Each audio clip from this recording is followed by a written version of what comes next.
All welcome back to our channel. ఎలా ఉన్నారండి అందరూ? బాగున్నారు కదా? మా నందిపట్ల వారింట్లో పెళ్లి సందడి స్టార్ట్ అయింది. మంగళ స్నానాల వేడుకను ఎంత చక్కగా చేశారో. మేము కాశీ నుంచి మంగళ స్నానాల వేడుకను ఎంత చక్కగా సెలబ్రేట్ చేశారో మీ అందరికీ తెలుసు కదా.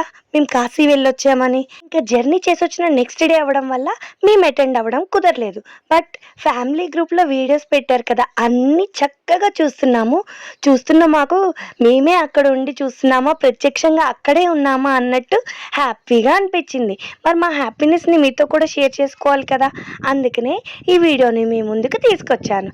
యాక్చువల్గా రా క్లిప్సే పెట్టేద్దాం అనుకున్నాను, కానీ వెనక సైడ్ వస్తున్న కొన్ని పాటల వల్ల మళ్ళీ కాపీరైట్ క్లైమ్ ఇవన్నీ ఎందుకు, మీకు నా వాయిస్లోనే అంతా వినిపిస్తే అయిపోతుంది కదా, అందుకనే వాయిస్ చెప్తున్నాను.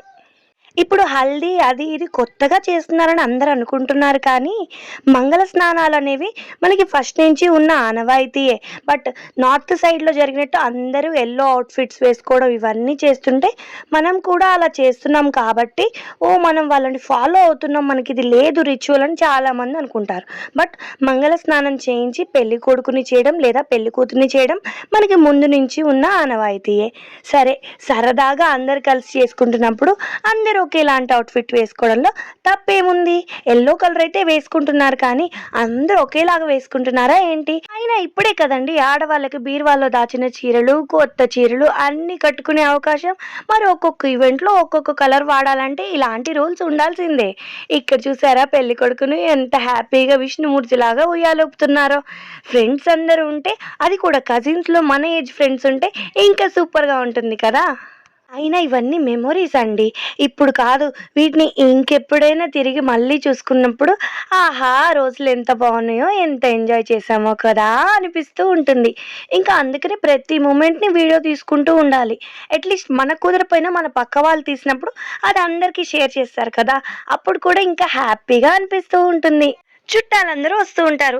ఆ చుట్టాలతో మనకి ఇంతకు ముందు ఉన్న అనుభవాలు, మెమొరీస్, ఎంజాయ్మెంట్ అన్నీ గుర్తొస్తూ ఉంటాయి. వాళ్ళతో ఒక 2-3 నిమిషాలు మాట్లాడుతూ ఉంటాం. మళ్ళీ కొద్దిగా హడావిడిగా ఇక్కడ జరిగే ప్రోగ్రామ్ని చూస్తూ ఉంటాం. ఇంతలో మరొక బంధువు కనిపిస్తారు, మళ్ళీ మాటలు స్టార్ట్ అవుతాయి. ఎంత హ్యాపీనెస్గా ఉంటుందో కదా ఫంక్షన్స్ అంటే. నాకు ఫంక్షన్స్ అంటే చాలా ఇష్టం. ఇంతకుముందు అన్నిటికీ బాగా అటెండ్ అయ్యేదాన్ని. ఇప్పుడు మా పాపతో కొంచెం బిజీగా ఉన్నాను కాబట్టి అన్నీ కూడా అటెండ్ అవ్వలేక కొన్నిటికైతే అటెండ్ అవుతూ ఉన్నాను. ఇలా ఎవరి హల్దీ, ఎవరి మ్యారేజ్ ఫంక్షన్స్ చూసినా నాకు నా మ్యారేజ్ డేస్, అప్పుడు చేసిన హల్దీ ఇవన్నీ కూడా గుర్తొస్తూ ఉంటాయి. అప్పుడైతే మేము మా కజిన్స్ ఎంత బాగా ఎంజాయ్ చేసామో తెలుసా. వీలున్నప్పుడు నాకు హల్దీ వీడియోస్, మ్యారేజ్ వీడియోస్ అన్నీ కూడా యూట్యూబ్ ఛానల్లో పెట్టేస్తాను. మీరే కాదు, నేను కూడా మళ్ళీ చూసి హ్యాపీగా నవ్వుకుంటాను. సరే ఎప్పుడు నీ గురించేనా, అదే కదా మీరు అనుకుంటున్నారు. సరే, ఇక్కడ హల్దీ ఎలా జరుగుతుందో చూసేద్దాం. డెకరేషన్ చూసారా ఎంత బాగుందో. ఏదైనా సరే రియల్ ఫ్లేవర్స్తో చేసినంత అందం దేనికి రాదండి. అందులోనూ హల్దీ, ఆ ఎల్లో కలర్ ఫ్లేవర్స్, వెనక అరిటాకులు ఎంత బాగున్నాయో కదా. నాకు ఇంకొకటి అనిపిస్తూ ఉంటుంది, అంతకుముందు అందరూ ఇళ్లల్లోనే పెళ్ళిళ్ళు చేసేవాళ్ళు కదా, తాటాకు పందిర్లు వేసి. అలా ఎంత బాగుంటుందో కదా. ఈ వీడియో చూస్తున్న వాళ్ళకి ఎవరికైనా అలా మ్యారేజ్ జరిగిందా? అంటే మొత్తం ఇంట్లోనే డెకరేట్ చేస్తారు, చాలా బాగుంటుంది కదా. చెప్పండి. మనం బాగానే ఫ్లోలో అన్ని చేసేసుకుంటూ వెళ్ళిపోతాం, నీళ్లు పోస్తాం, సరదాగా నవ్వుకుంటాం, అటు తిరుగుతాం ఇటు తిరుగుతాం. కానీ ఫోటోగ్రాఫర్స్కి మాత్రం ఎంత కష్టంగా ఉంటుంది చెప్పండి. ఇటు చూడండి అని అరుస్తూ ఉంటారు. మనమేమో చూడం. తీరా ఫోటోలకి మంచిగా పోజులు ఇవ్వకపోతే మీరు మంచిగా తీయలేదని వాళ్ళనే అంటాం. పోనీ ఫోటోగ్రాఫర్స్ చెప్పినట్టు ఇటు తిరిగి ఫోటో దిగుతారా? వాళ్ళు దిగేలోపు ఇంకొకరు వచ్చేస్తూ ఉంటారు కదా, మళ్ళీ వాళ్ళ హడావిడి వాళ్ళది.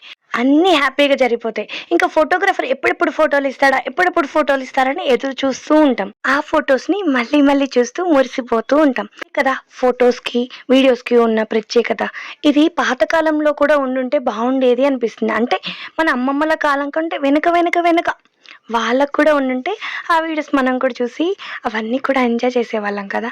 సరే, వాళ్ళకి ఎలాగో అలాంటి అదృష్టం లేదు. మనకున్నప్పుడు మనం సద్వినియోగం చేసుకోవాలి. అందుకనే మీరు అందరు కూడా ప్రతి చిన్న ఈవెంట్ని కూడా అలా వీడియోస్ తీసేసుకోండి. చెప్తున్నా, హ్యాపీగా చూసుకోవచ్చు తర్వాత. సరే ఫ్రెండ్స్, మేమైతే పెళ్ళికి వెళ్తున్నాం. పెళ్ళికి వెళ్ళినప్పుడు వీడియోస్ తీసి మళ్ళీ పంపిస్తాను. అప్పుడులోపు మధ్యలో మా కాశీ వీడియోస్ కూడా పెడతాను. అన్నీ కూడా లైన్గా చాలా చక్కగా చూసేయండి. బాబా. కొత్త వాళ్ళు సబ్స్క్రైబ్ చేసుకోండి.